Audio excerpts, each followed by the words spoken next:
Good morning. आज हम exercise 1.3 के अंदर क्वेश्चन नंबर 18 करेंगे और क्वेश्चन नंबर 18 का भी हम घनमूल ज्ञात करेंगे। तो देखो आज घनमूल ज्ञात करेंगे तो आपको पता ही है, सबसे पहले हम इकाई अंक की तरफ से क्या बनाते हैं, जोड़े बनाते हैं ना, यानी इकाई अंक की तरफ से 3-3 के जोड़े बनाते हैं। चलो बना दो।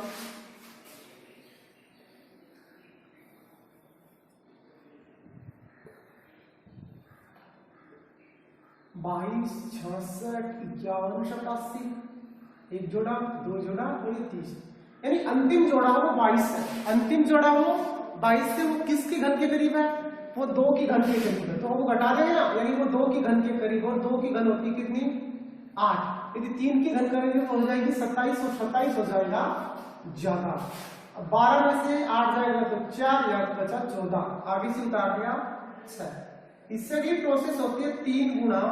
2 की स्क्वायर। अब इन्हें गुना करके देख लो कितना होता है। 2 दूनी 4 और 4 12, 2 दूनी 4 और 4 कितना हुआ ये 12। अब देखो हम इस 12 को किससे गुना करें, 12 को अब 1 सेकंड याद रखो, यदि 12 को 10 से करेंगे ना फिर भी कितना होगा, 12 का 120 ही होगा।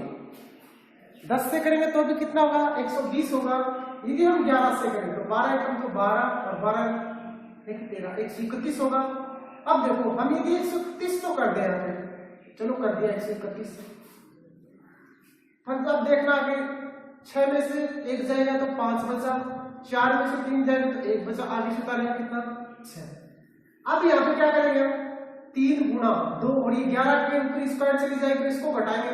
अब 11 121 तो यही हो गया, तो यहाँ पे काफी बड़ी संख्या आ जाएगी, इसका मतलब ये माइनस में चला जाएगा ना। तो इस चीज का भी हमें ध्यान रखना है।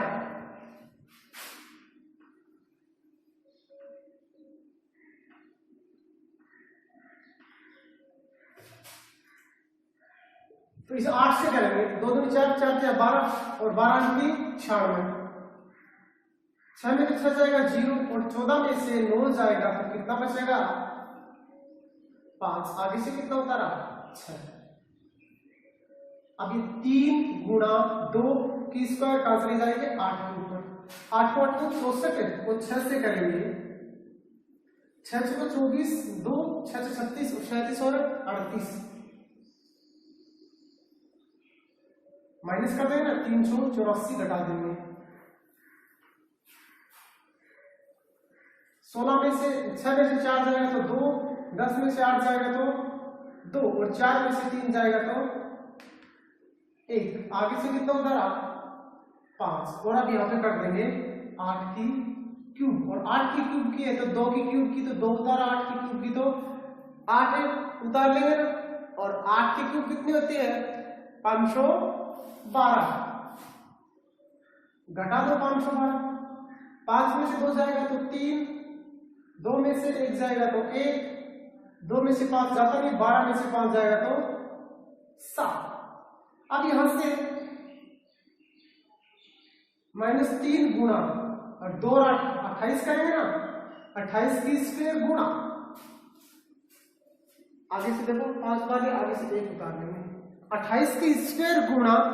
अब ये किससे गुणा करेंगे, अब देखो 28 की स्क्वायर कितनी होती है, 28 को 28 से गुणा करो, 8 को 64, 6 8 दूनी 16, 16 और 6 22, 8 दूनी 16, 1 2 दूनी 4 5, 4 6 2 8 5 2 7, 784। अब 3 से गुणा कर देंगे, 4 3 12, 1 8 3 24, 1 25, 2 7 21 22 और 23, 2352, यानी इनको गुणा करेंगे तो 2352। अब 2352 को किससे गुणा करेंगे, 7131 के करीब पहुंच जाए तो 2 3 अच्छा लगभग 3 से करेंगे, 3 दूनी 6, 5 3 15, 1 3 3 और 1 10 की जल्दी के 3 दूनी 6 1 7, यानी 3 से गुणा करेंगे तो हो जाएगा 7056। कितना हो जाएगा 7056, और इसे घटा दो, यानी 7131 में से 7056 घटाएंगे। देखो 11 में से 6 जाएगा तो कितना बचा 5 बचा, यहाँ बचा 2, आगे से असल लेंगे 12 में से 5 जाएगा तो कितना बचा 7 बचा, यहाँ बचा 0, 0 में से 0 जाएगा तो 0, आगे से उतार लेंगे, देखो 5 तो उतार लिया, आगे से कितना उतार लेंगे 1, अब माइनस, अब ये 28 की स्क्वायर कहां चली जाएगी 3 के ऊपर चली जाएगी ना, तो -3 गुणा 28 गुणा 3 की स्क्वायर घटा दो, 28 या 8 या 24 असल की 2, 3 2 6 2 8, 28 की 84 को 9 से गुणा करो, 9 चौका 36, 3 9 8 72 33 14 75, 756, एक तो उतार लिया, देखो हमने यहाँ एक तो उतार लिया, यहाँ 8 जाएगा, 8 जाएगा और 8 जाएगा तो ये हो जाएगा 756, 756, 8 में से 6 जाएगा तो 2, आगे से कितना उतार लेंगे 7, और अब कर देंगे 3 की क्यूब, और 3 की क्यूब कितनी होती है वो होती है 27, और 27 में 27 जाएगा तो 0, अब एक बार 3 की क्यूब के, तो इसका आंसर आ गया 283। यानी हमने अब तक 5-6 क्वेश्चन कर लिए, तो एकदम आसान हो गया। अब 2 क्वेश्चन और बच गए, और देखो इस एक्सरसाइज के अंदर, अब 19 का देखो,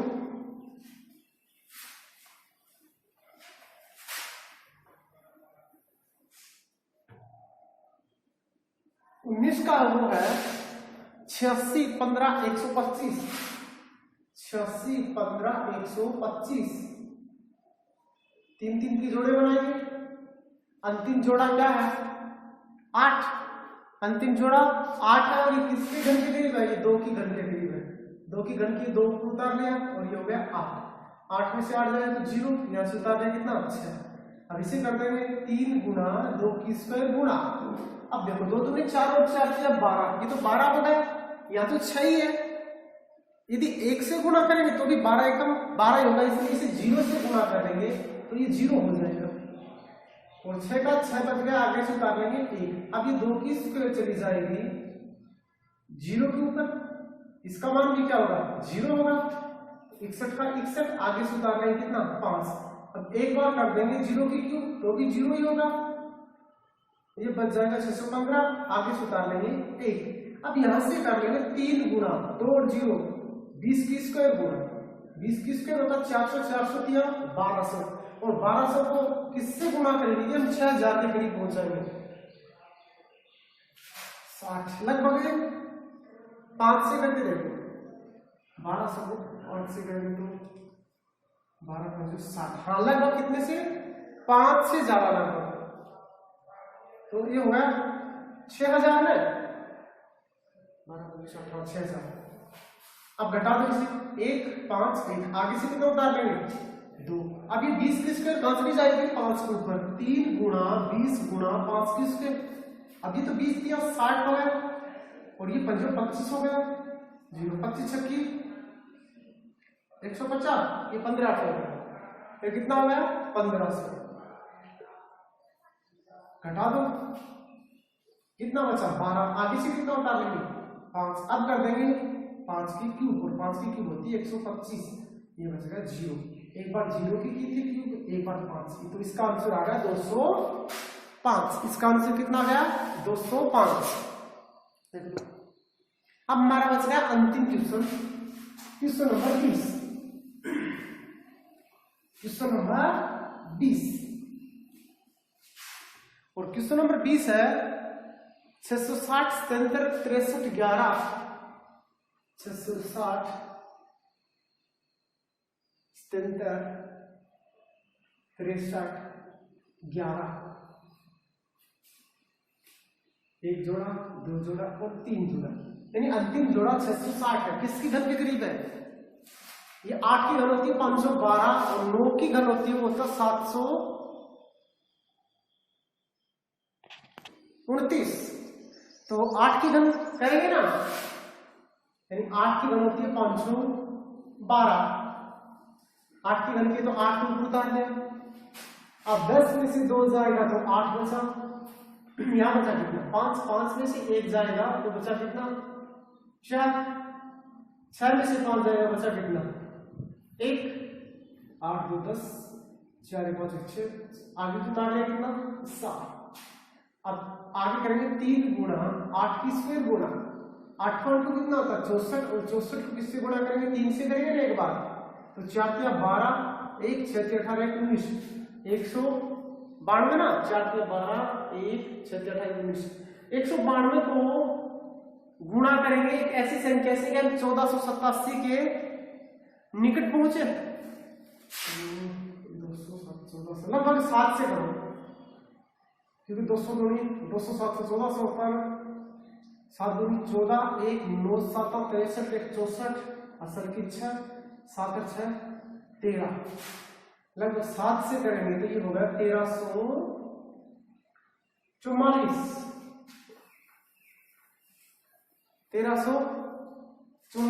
7 में से 4 जाएगा तो 3, 8 में से 4 जाएगा तो 4, 4 में से 3 जाएगा तो 1, आगे से उतार कितना 7। अभी ये 8 वाली स्क्वायर है 7 के ऊपर चली जाएगी, इसे घटा दो, 7 तो कितना होता है 49, 8 में कितना होता है 24, इन्हें गुणा कर लो, 9 चौका 36, 3 4 चौका 16, 17 18 19, 9 दूनी 18, 1 4 दूनी 8 9 6 9 8 17, 1 9 1 10 1 11, यानी 1176। 7 में से 6 जाएगा तो 1, 13 में से 7 जाएगा तो 6, 3 में से जाएगा तो 2, आगे से कितना उतार लेंगे 6। अब कर देंगे 7 की क्यूब, और 7 की क्यूब कितने थे 343, 7 की क्यूब कितनी होती है वो होती है 343, 6 में से 3 जाएगा तो 3, 11 में से 4 जाएगा तो 7, 5 में से 3 जाएगा तो 2, और 2 का 2, आगे से कितना उतार लेंगे 3। अब यहां से 3 गुणा 87 का स्क्वायर और गुणा, अब देखो 87 का स्क्वायर कितना होता है, 87 को 87 से गुणा करके देखेंगे तभी पता चलेगा। 7 7 49 हासिल की 4, 8 7 56 और 4 60, 8 7 56 5, 8 8 64 65 66 67 68 69, 9 6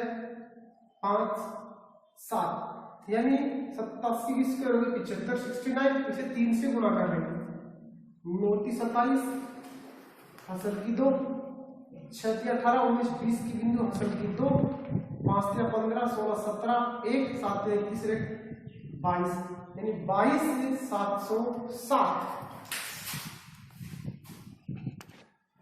यानी 22 707 को 1 से कर लेंगे तो 22 से 707। गुणा तो आपको करना ही पड़ेगा, 13 में से 7 जाएगा तो 6, 2 का 2, आगे 0 बचा, आगे से उतार लेंगे कितना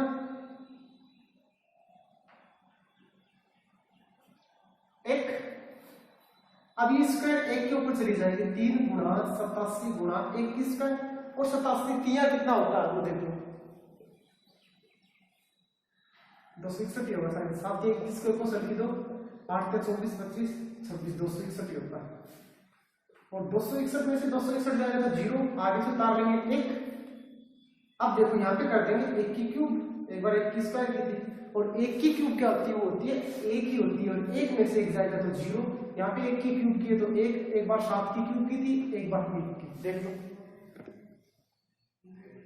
यानी ये स्क्वायर कहां चला गया 1 के ऊपर चला गया, और 3 गुणा 87 गुणा 1 को करेंगे 261, 261 में से 261 जाएगा तो 0 बचा, ऊपर से 1 उतार देंगे, और अंतिम बार 1 की क्यूब कर देंगे, और की क्यूब कितनी होती है 1 ही होती है, और 1 में से 1 जाएगा तो कितना बचा 0, और आंसर आ गया 771, यानी हमारा जो घनमूल आया वो कितना है 771, यानी हमारी एक्सरसाइज कंप्लीट हो गई। बस इस एक्सरसाइज के अंदर घनमूल और वर्गमूल है, बस ध्यान इतना रखना वर्गमूल के अंदर 2 2 के जोड़े बनेंगे, और पूरा जोड़ा का जोड़ा उतारते हैं। घनमूल के अंदर क्या करेंगे, 3-3 के जोड़े बनाएंगे और प्रत्येक बार सिर्फ एक ही अंक उतरता जिस प्रकार भाग विधि में उतरता है। तो हमारी एक्सरसाइज कंप्लीट हो गई। इससे अगली एक्सरसाइज जो 1.4 है उसके अंदर हमें कुछ एक सूत्र दिए गए हैं। जैसे सूत्र परावर्ती योजित द्वारा समीकरण का मुख्य ज्ञात कीजिए या सूत्र शून्य समुच्चय द्वारा समीकरण को हल कीजिए। तो बस 2-4 सूत्र है वो आपको ध्यान में रखना है और शून्य समुच्चय तो एकदम इजी है, उसके अंदर तो कोई सूत्र ज्ञात करने की जरूरत ही नहीं है, सिर्फ क्वेश्चन को देख के बता देंगे कि इसका आंसर क्या आएगा। अब जो सूत्र परावर्ती योजित है ना, इसका अर्थ होता क्या है, यानी इसे जब हम पक्षांतरण करते हैं ना, जब हमारे पास दो समीकरणों के बीच बराबर का निशान होगा, ऐसे हम क्या करते हैं, पक्षांतरण करते हैं ना, अक्ष को एक साइड ले जाते हैं, अचर को एक साइड लेके आते हैं, उसके बाद हम उसका मान ज्ञात करते हैं। तो सूत्र परावर्ती योजित का अर्थ क्या होता है, पक्षांतरण तथा समायोजन। क्या होता है, पक्षांतरण तथा समायोजन। और इसका मौखिक उत्तर दे सकते हैं, परंतु इसके कुछ अनुप्रयोग है, उन अनुप्रयोगों को आपको ध्यान में रखना होगा। और वो अनुप्रयोग क्या है, देखो सबसे पहला अनुप्रयोग है, आप सूत्र याद कर रहे हैं, सूत्र ये हो, अनुप्रयोग का मतलब सूत्र ही है, तो वो सूत्र याद कर रहे हैं। देखो प्रथम सूत्र,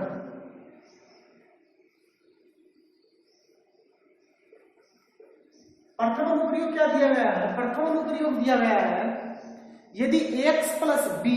बराबर cx प्लस डी दिया गया हो, जब हमें क्वेश्चन में ax प्लस बी बराबर cx प्लस डी दिया गया हो, तो उसे सोल्व करेंगे तो क्या करेंगे, उसे सोल्व करेंगे तो x बराबर b minus D upon c minus A. सूत्र क्या हो जाएगा, b माइनस डी, क्योंकि देखो ये b आगे जाएगा तो माइनस का हो जाएगा, और ये a आगे जाएगा नहीं। देखो हम यहां से कर सकते हैं, देखो इसका मान ज्ञात करेंगे, यानी आप पक्षांतर कर देंगे, ये x का इस साइड में आ जाएगा तो ax माइनस cx हो जाएगा, ये b आगे चला जाएगा, d माइनस क्या हो जाएगा b। एक्सिस में भी हम यहां कर सकते हैं a माइनस सी, यानी x को बाहर रह गया, बच गया a माइनस सी और बराबर में d माइनस b, और ये कहां चला जाएगा, इसके नीचे चला जाएगा d minus b upon a minus C. तो ये सूत्र बन गया, ठीक है ना, क्या बन गया, ये सूत्र बन गया ना। तो जब हमें ऐसी कंडीशन दी गई हो तो हम डायरेक्टली x का मान ज्ञात कर सकते हैं, d माइनस बी अपॉन में a माइनस सी, यह है प्रथम सूत्र। इसी प्रकार जब दूसरा सूत्र दिया गया हो उसके अंदर हमें क्या देगा, जब हमारे पास ax प्लस b बराबर cx प्लस डी, ये तो है ही है, इसके बट्टे में यदि p और इसके बट्टे में q हो तो क्या करेंगे, देखो इसके एक के बट्टे में p और एक के बट्टे में q हो तो क्या करेंगे। और हमारा सूत्र क्या था, इससे पहले वाला वो था d माइनस बी अपॉन में a माइनस सी, ऐसा ही तो था। अब यहाँ पे p और q जुड़ गया। अब देखो ये q तो इस साइड में आएगा ना, इसका मतलब q तो इससे गुणा हो जाएगा और p है ना ऊपर वाले से गुणा हो जाएगा। p तो कहां किससे हो जाएगा, ऊपर वाले से हो जाएगा, dp माइनस ए dp,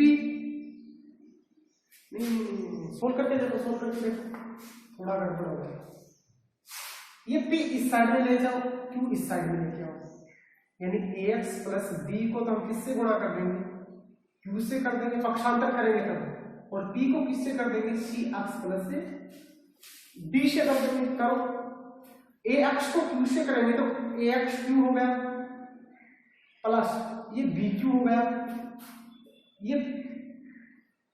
cx p हो गया, प्लस ये dp हो गया। अब अक्ष को एक साइड में लेके आओ तो ये इस साइड में आ जाएगा, ax3 माइनस cxp, ये bq आगे चला जाएगा, dp माइनस dq, एक्सिस में भी एक्स बाहर ले लो यहां बचा A Q minus C P बराबर D T minus B Q, और ये नीचे चला जाएगा तो x बराबर D P minus B Q upon A Q minus C P. एक सूत्र ये बन गया,